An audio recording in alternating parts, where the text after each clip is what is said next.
On today's episode, we're going to explore 3 ghost towns in southern Utah. All 3 of these ghost towns are within about an hour of St. George, Utah. And the 3 ghost towns we're going to visit are Old Iron Town, also known as Little Pinto when it was founded, Grafton, and Silver Reef. Many of the towns I'm going to be visiting in southern Utah all have a pretty intimate link between geology and history, which are both things I'm very passionate about. We're going to start off with Old Iron Town. Stopping down at Old Iron Town, this is one of the 3 ghost towns I'm going to check out down in southern Utah. So along the way they have a series of information kiosks to learn more about Old Iron Town. It does sit pretty far out, traveled about 30 minutes from Cedar City, which happens to be in that direction, but it's pretty neat to see the kiln on one side, and I turn around and they have the old ironwork, I think, foundry over on this side. Old Iron Town was founded because it was close to a place called Iron Mountain where they were able to find a substantial amount of iron. They were mining, usually came in the form of hematite or magnetite. And this iron out of Iron Mountain has stayed pretty active all the way into the late part of the 20th century. Also because it was along the Little Pinto Creek where the founders had water for smelting and converting the iron ore to iron, as well as water for day-to-day living. There was also a lot of timber in the area, and so they were able to use that from everything from the charcoal ovens that you'll see here, as well as for helping to build their homes. Founding in 1868, Little Iron Town continued to grow. Residents started to show up in the area to start working at the foundry and other businesses to support that industry. So things like saloons and hotels showed up and markets. At the height of its population, it had a few hundred residents. The smelter and furnace were the center of the town's economy and activity. It was said at its peak it can convert about 2,400 pounds of iron every 24 hours. Eventually, like so many of the towns in the western United States, mining started to dry up or the value of the iron declined. And once that started happening, the town started to wither away. In fact, they called Old Iron Town the first ghost town of Utah because by 1876, it basically ceased to exist. However, it's left a lasting legacy as the county with which it lies in is where Cedar City is, the county seat, and it's known as Iron County. And the iron mine and iron mountains nearby have stayed active into the late 20th century. If you come visit Old Iron Town, there's a number of trails and interpretive trails you can walk around, and there's signs that show everything from what types of foliage is in the area or what type of animals you can find, as well as seeing things like where the old irrigation ditch was, seeing an old house, walking around the old smelter and furnace area, as well as seeing one of the 2 surviving charcoal kilns. People that do live in this area, so please be respectful if you come out and visit as well. You can also find out a lot more information about Old Iron Town if you go visit the Heritage Museum within Cedar City, which is about 30 minutes away. They have a lot more information on this place, and at some point I'll go there and do an episode. Thanks for joining me to check out Old Iron Town, or Little Pinto as it was originally known. And now let's go take a look at one of the best preserved ghost towns in southern Utah, Grafton. Grafton, Utah sits a little over 2 hours from Las Vegas and about 45 minutes to an hour from St. George, Utah and the shadow of Zion National Park. Welcome to Grafton, Utah, one of the most famous ghost towns in southern Utah. So we're just outside of Zion National Park, which you can see behind me in the big rocks there. And St. George and Las Vegas are down that way. Las Vegas is about 2 hours from here, and St. George is roughly about 45 minutes to an hour from this area. But this is a well-known ghost town from there. It was settled around 1860, 1862. Families actually lived downstream of here, down in that direction, and actually moved up here due to flooding and then settled this area. Within Grafton, we have the old schoolhouse and we have some old homes that are set up here, and we'll walk around and see those. We have another home over there, and we have a couple homes off in the distance. So we'll walk around and take a look at Grafton, Utah. It's a really well-known and famous location, not just for history in the area and for the Old West, but also for one of the most classic Old West movies ever made. And we'll talk about that in a minute.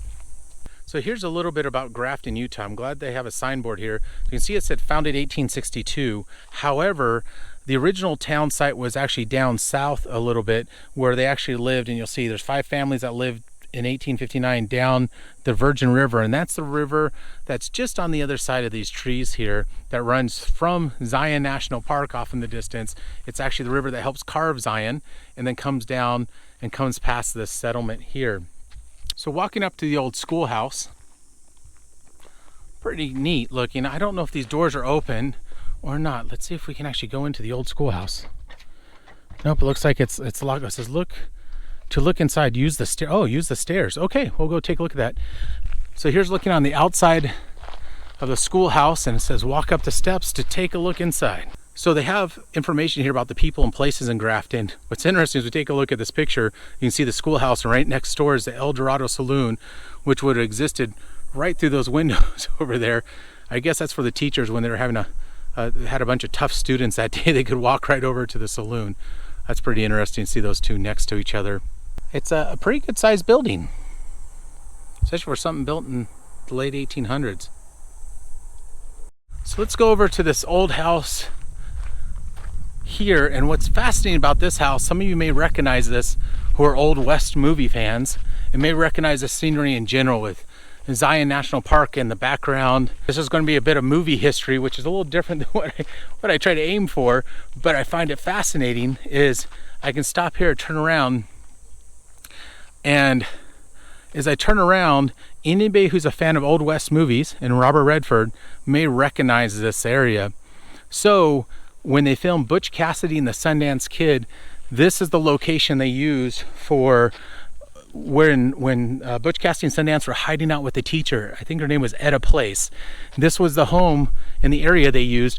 And this section right through here is where the Sundance Kid hopped on the bicycle, rode through with the teacher when they were singing the song or playing the song. Raindrops keep falling on my head, and he rode down out and to the left up this road. So this is the section where they filmed that classic scene.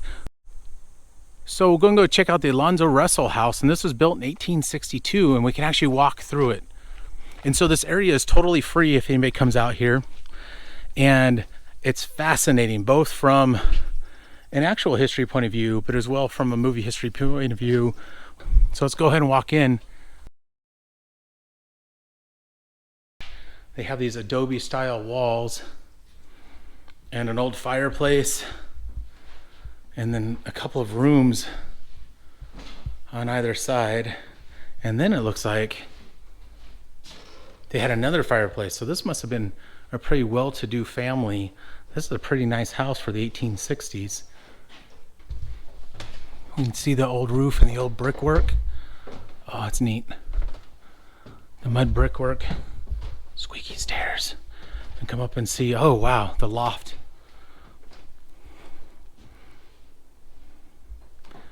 So in 1862, this was occupied into, I'm not sure, they didn't say, but people lived here in Grafton into the early 1900s, and there was a town here. Although it had a lot of struggles, and we'll see that at the graveyard where it's cemetery, where it's pretty interesting, where they have, you know, max population here was, you know, about 150. However, there's 84 gravestones in the cemetery. So that's quite a few people passed away here for such a small population. It's a pretty tough place to live. And then from here, they could actually look out and see the schoolhouse. So as we walk out, they had this really nice porch, and I do love the green paint. I wonder if that was original to the outside of this, and these posts and the scroll work. So this is the Louisa Russell house. So we saw the Alonzo Russell house. This is the other Russell house, and we got a squirrel. And the squirrel lives under the house now. Hello, squirrel. All right, let's keep taking a look at this house. And you can see it's the kind of a wood cabin style, and this was from the 1870s. Again, oh, with the green painting around the outside, the old fireplace.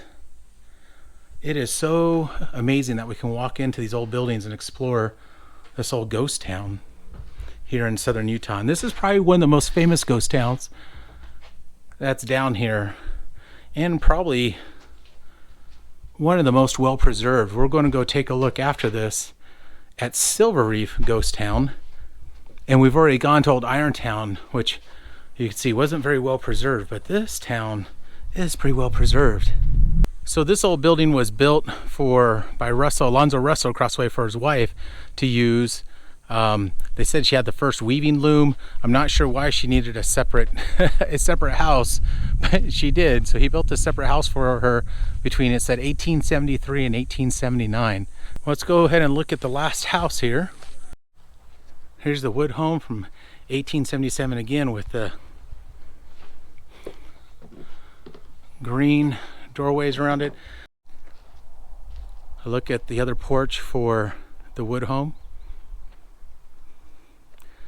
with some of the beautiful scenery in the background. I couldn't imagine waking up to this every day. It's absolutely gorgeous out here. There's the west side of Zion National Park off in the distance. What a view. So coming to visit the Grafton Cemetery.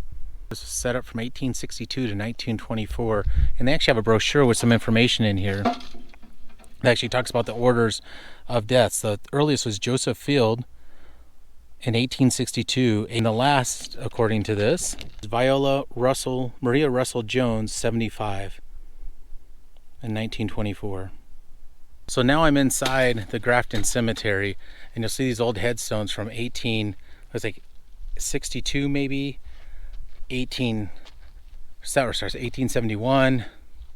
Ones that we can't see. There's a bunch of these. Here's one from 1878.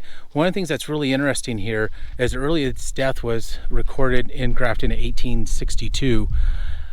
However, one thing that's fascinating is there's 84 graves here, and there's only about 150 people that ever lived here. And it's said that this graveyard and the town is very haunted because of that, and because there are so many deaths here, including through battles with indigenous people, as well as things like diphtheria, scarlet fever, and other accidents. This is a fascinating Old West cemetery that you can come out to and take a look. Come out at night. People report seeing a woman in a nightgown or dress.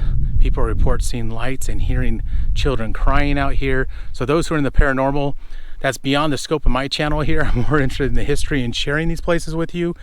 But there have been those reports out there for those of you who are interested in that. It's just fascinating walking through and looking at all these here. All these markers, all these grave sites here in this old western town of Grafton, Utah. And I believe, going back to the Butch, Cassidy, and Sundance Kid, I think this may be the barn where the teacher was hanging out at the top and looking over and shaking her head as the Sundance Kid rode his bike past this area. All right, so that was Grafton, Utah. The last town I'm going to visit is Silver Reef, Utah. It's about an hour and a half from Las Vegas, maybe 2 hours, and about 30 to 40 minutes north of St. George, Utah. All right, welcome to Silver Reef, Utah, a ghost town that is famous for some rare geologic conditions. Silver Reef was a boom town between the late 1860s to the mid 1870s, and during that time they had a population up to 2,500 people in this area, as well as multiple saloons, multiple hotels, multiple restaurants. They even had a Chinatown here, and hopefully we'll be able to explore some of those areas as we walk around and take a look here at Silver Reef, Utah. So because I cover both history and geology, Silver Reef is one of the most fascinating places to me, and one of the prime examples of how geology and history are intertwined, and so much of human history is intertwined with geology, which is one of the things that's so fascinating to me about those two subjects and looking at those two subjects in light of one another. Silver Reef existed here because they found silver in, you can see these white rocks behind me. These reefs, there's a series of 3 of them out here where they discovered silver in the sandstone, which was a very rare geologic phenomenon. In fact, it's the only place I know of in the United States that you actually had mineable silver out of sandstone. And they said they mined about $10 million worth of silver out of this. And we'll go take a look at some of the adits or some of the areas where we can see the mines were coming out. But they found all the silver in this sandstone, and they built this town here. So this town wouldn't have existed without the geology that's here. And so that interplay between human culture and human habitation and human discovery and geology is so fascinating to me because they are so intertwined. And what's nice is they actually have a trail guide that you can pick up here, and you can walk around and look at the various sites. So we're going to go take a look at that and learn a little bit more about the history here of Silver Reef. I'm going to go head over to the Cosmopolitan. So the Cosmopolitan restaurant set up here to serve what was known at the time as the best hash in the territory. It was eventually dismantled in 1895 when Margaret Grams, who was the person who helped found this, ended up moving away. So you can see they've actually recreated it and rebuilt it. So this isn't the original structure. Maybe those are the original planks at the bottom, but you can see this has all been updated. One of the things I really enjoy about walking around this old ghost town is they actually mark where Main Street and Center Street would have intersected. So this would have been the middle of town where all the hustle and bustle would have been going on. And if I pan around, so we're looking towards the south now, and I turn all the way around, there's the Cosmopolitan restaurant and the Wells Fargo building, the old jailhouse. And if you see, if I keep turning around, there's not a whole lot today that would say, wow, this was a hustle and bustling place.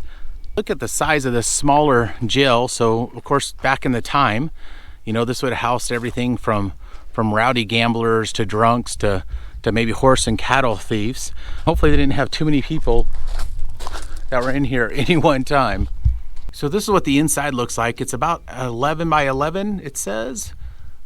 Jail cell with the double thick walls so the prisoners couldn't escape. And you can see the windows in the back. This is what's left of a number of the business buildings that were along Main Street here in Silver Reef. And they said that the Main Street section with the businesses extended a mile long.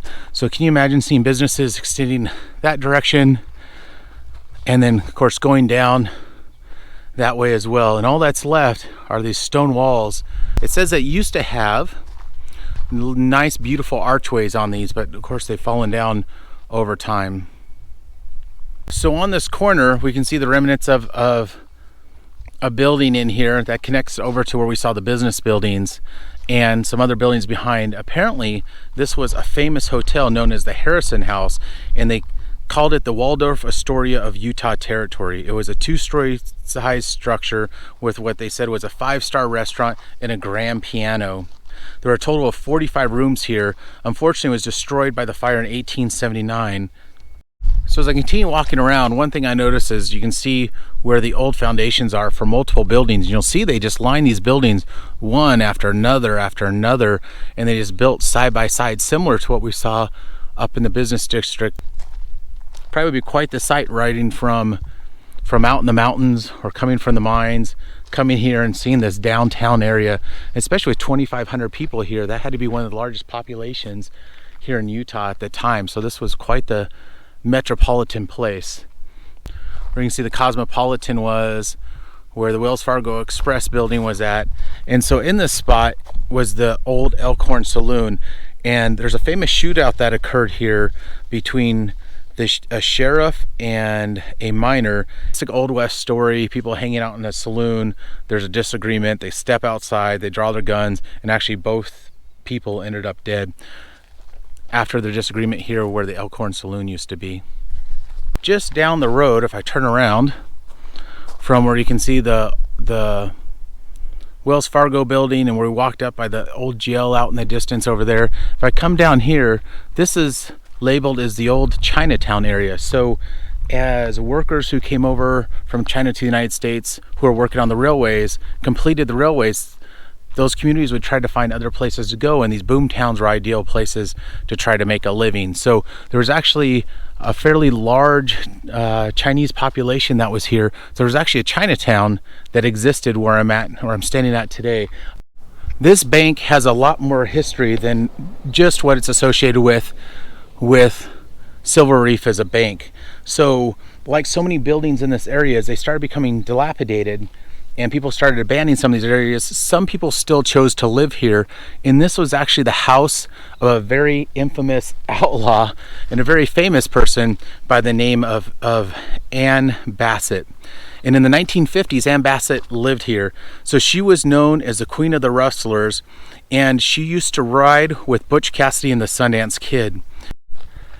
So inside the Cassidy Blast House, when they have it open starting at 10 a.m. most days, they actually have a diorama of what the town would look like. So if we're taking a look from this point of view, I'm looking from the back. So let's turn around so we can see where we're at right now. So the Cassidy blasting house, if you see the number 7, that's where we're inside of with the diorama. If I turn around, the places we walked, you can see the old Wells Fargo building there. You can see the Rice Bank building that ended up being the Ann Bassett house there. You can see their what they thought maybe part of the Chinatown area looked like. I'm sure it extended past this, because this is just the area immediately around the main part of town. The Cosmopolitan restaurant we walked past. There's the Harrison House that was known as the Waldorf Astoria of Silver Reef here. And you can see where those buildings were, where we walked through and we saw the old businesses on Main Street where they said they extended a mile.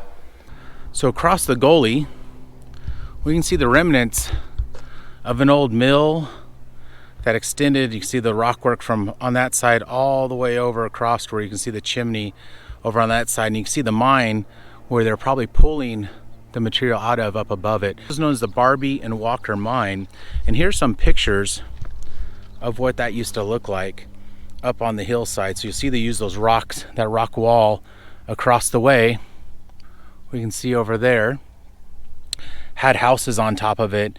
You had an added up here where they were digging the silver out of in a mine, and you can see the old structures here, including the furnaces and the chimneys. And here's a close-up look of what those would look like. So you'd see there are wood structures, and the wood here would actually come from the mountain behind you, behind the red mountain here, or behind these red rocks in front of me, which was known as Pine Valley Mountain. And it's known as Pine Valley because it was full of pines. They'd ship that wood over the hill here so they could have wood for everything from their furnaces to building material to build their mills and to build the infrastructure they needed to mine. The white rocks behind me, they call these reefs because they're very difficult to pass when you're traveling across from the west. So, which is very similar to what you think about reefs for a ship on the ocean. It was very difficult to pass. So they would call this a reef feature because it wasn't easy to get around or get over. And they got silver out of that sandstone, which was such a unique thing geologically speaking. So why is the silver in the sandstone? So there's a couple ideas. One is that Pine Valley Mountain, which you see off in the distance, is actually a big intrusive volcanic body, and with that intrusive volcanic body coming in, maybe it brought in silver with it, and then the silver was deposited here through a series of hot water following along faults and fractures, and then it was able to percolate out and settle into the sandstone and allow the silver to come out of solution and to be deposited. And so that's one of the prevalent theories, and it makes a lot of sense based on the observations that we have the volcanic material there. We're actually standing along a fault zone right in front of me, in front of this valley. So there's actually a fault that runs in this valley in front of me, or right in this general area. And so that would be a great way to transfer silver or precious metals into these sandstones. So that seems to be a pretty prevalent theory right now. This is pretty neat. This is a geology map by S.H. Ball from 1920 showing the Silver Reef mining district. And we can see where the main part of Silver Reef, the town, is here. And you can look at the different reefs. So this is known as the White Reef, which we looked across at. A lot of silver came out of there. Here's the Buckeye Reef, which a lot of silver came out of here. And there's actually a third reef that sits out in this direction, but they don't have it here on the map because it didn't produce any silver. The silver really came out of the Buckeye Reef and what was known as the White Reef.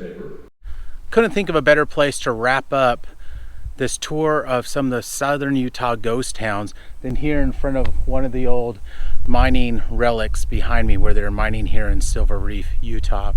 Thank you very much for joining me to check out all of these old ghost towns. Please leave comments down below if you have questions or you have ideas for me other ghost towns to check out in the area. If you enjoyed this video, please give it a thumbs up. And if you haven't already, please subscribe to the channel. Hit that bell for notifications so you can keep up on all of my adventures, and you can learn more about everything from the Old West to World War II history to geology. Thank you very much for joining me. Catch up with you all later on.